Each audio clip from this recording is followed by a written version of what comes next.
Star Crusade. It's a free-to-play Steam collectible card game, and I love it. This game is fantastic. Let's start with the basics. So it's a collectible card game, right? You have, let's see, what is it? 6 deck archetypes, I believe, and each of them is headed by their own, their own hero, as you can see in those little portraits off in middle left. And all of them come equipped with their own set of cards, and then I'm almost certain that there is a pool to choose from. So, in essence, it's Hearthstone, but with a space theme, and it looks great. Everything about this game is fantastic. Let's start with the graphical presentation, which is actually the biggest problem I have with this game, believe it or not. So, and I should preface this all by saying they have the core gameplay elements nailed to the T, which is a very stupid way of saying they did fantastic on the gameplay. I think, the game, starting in order, easy to download, easy to find, it starts right up. It starts off in full screen mode, and I didn't like that. But otherwise, I got right into playing within minutes of, loading it up. The tutorial introducing to this game was, fast and effective. Going into my first, player versus player game was fast. The general, gameplay pace is fast. I'm never confused about, like, why does it work like this? How does it work like this? It's all just, and that's not even, their card crafting and collection, essentially, is a little bit confusing. But I think that's just because there's so much information to show in such a small amount of space. But Hearthstone handles it pretty well, so I think they maybe could work on that a little bit. And I believe this is still in beta, if I had to guess. And of course, it has its microtransactions with buying packs and adding packs to your collection. There's also a couple. There's of course bot play, casual play, ranked play, and then there's something called a ranked raid mode. And I'm really interested in seeing what a raid mode is. It may just be as simple as the solo adventures from Hearthstone, or it's something like crazy, like you team up with 2 other people and take down a really difficult boss, like all Magic the Gatherings. Yeah, what was it called? Magic the Gathering has this thing where one player is basically super overpowered, and then he's up against 3 other players that have to work together to take him down. If it was like that, that'd be so cool. It needs more investigation. But this is just a first look. I'm just checking it out based on first impressions. That is something to keep in mind if you are going into this game. Or I may just put in the description what it is. So to continue on with the gameplay thing, it's pretty much Hearthstone through and through. Firepower equates to spell damage. Taunt is screen, I think it was. Supply is mana.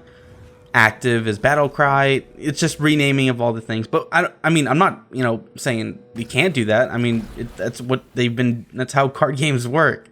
It's not like, you can't make sliced bread again, right? But what I do like is this energy system. So beyond the fact that every character has multiple hero powers, right? Can you imagine if Hearthstone had multiple hero powers, how much different the game would be?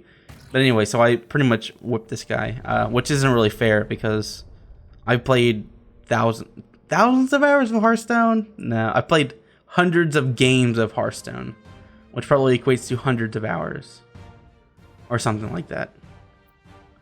I think I've played like 1,500 Hearthstone games to 2,000. And I've also played a ton of Magic the Gathering duels. So I'm already, this isn't like a humble brag. It's just these were my first couple of games. But also kind of a humble brag. So as you can see, already skip past it. There's a couple deck archetypes you can choose from. I like the one I've already started with, actually. She is... I wonder if I could equate this to Hearthstone's deck archetype. It's a very well-rounded deck. You have a nice mix of fire. Oh, you know what? It's a very fire spell damage focused deck. Her hero. So I believe everybody gets a standard hero power that you use 2 supply or 2 mana for, and it's very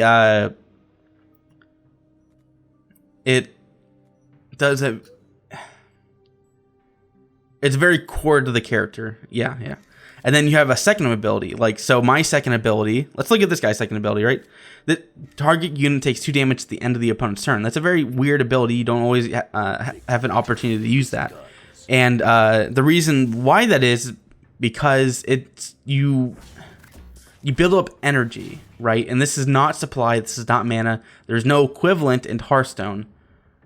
Okay, so energy is built up by destroying enemy units, I believe, and attacking the enemy champion or captain or whatever they call it in this game.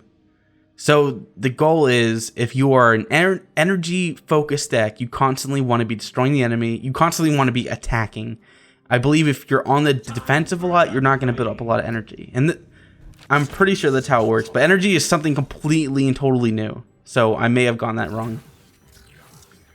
And my second ability, but my first energy ability, is turn your firepower or spell damage into attack power, right? And then I can attack with my captain. So that's really cool. And you can do that up to 2 times in a single. You can do that probably as many times as energy you have. And energy is something you build up over the course of the entire game. So maybe you, you know what? So maybe you go, let's say 10 turns, and you build up a ridiculous amount of energy. Let's say 100, right? And then on your final turn, as it would be anyway, or that it would be your final turn, you drop a whole ton of firepower cards, and then you just keep smashing that energy into firepower button, right? And then all of a sudden, your captain has 50 attack damage, right? Crazy. I feel like that drastically raises the skill ceiling without raising the skill floor by too much. And then my third ability, but second energy ability, is reduce the mana or supply cost by your next card by 1. So it's very useful. A little bit slow, but still cool. So that's the gameplay thing. The gameplay is fantastic, right? I have zero problem with it. What I do have a bit of a problem with, and this is something that is very difficult to essentially match Hearthstone on, right? And that is presentation, graphical presentation, prowess, and all that, animation. I should probably just get everything else out of the way. Sounds fine. Every card has a sound. Everything has a sound effect, so that's very high production quality on that end, and it all sounds pretty great. I don't believe there's a story, unless that's raid mode. But even if it is, I didn't feel all that interested in these characters or these cards. They're just kind of military, spacey thing. But it has the potential. Like the guy I'm facing off against is pretty interesting. And then story sound. That's pretty much everything. And I only have a couple minutes left here, so I'm just gonna get right into it. So presentation, I think they're 95% of the way there. Like as you just saw that turn thing, as it went from my screen to, or not my screen, my side to his side. It's a very nice visual presentation of that, and then it counts down your team. It counts down your time as you go on. So I beat that guy as well. But anyway, so the presentation. So I think the attack animations are too slow. I think some of the you gotta have a background asset behind this actual playing field. Or there is one, but at least a darker one, but still keep the earth there. But I feel like it should be a little bit more compartmentalized to easier. It would be easier on the eyes and for newer players to understand what's going on. Like, this little box with a different color is my abilities. This colored box is where my cards go and all that. So there's a little bit more, but I'm pretty much out of time. But basically, if they match Hearthstone on basically everything except for presentation. That's really hard to hit, and it's really too bad. Here's the collection mode. I guess it's not as confusing as I initially thought. It's just there's no background also on those cards, which is a little bit strange. But yeah, it matches Hearthstone in pretty much everything. It's just 95% of the way there to the presentation, which is unfortunate because I think that may scare some people away. But otherwise, Stars Crusade, Steam, free to play, card game, fantastic. Thanks for watching.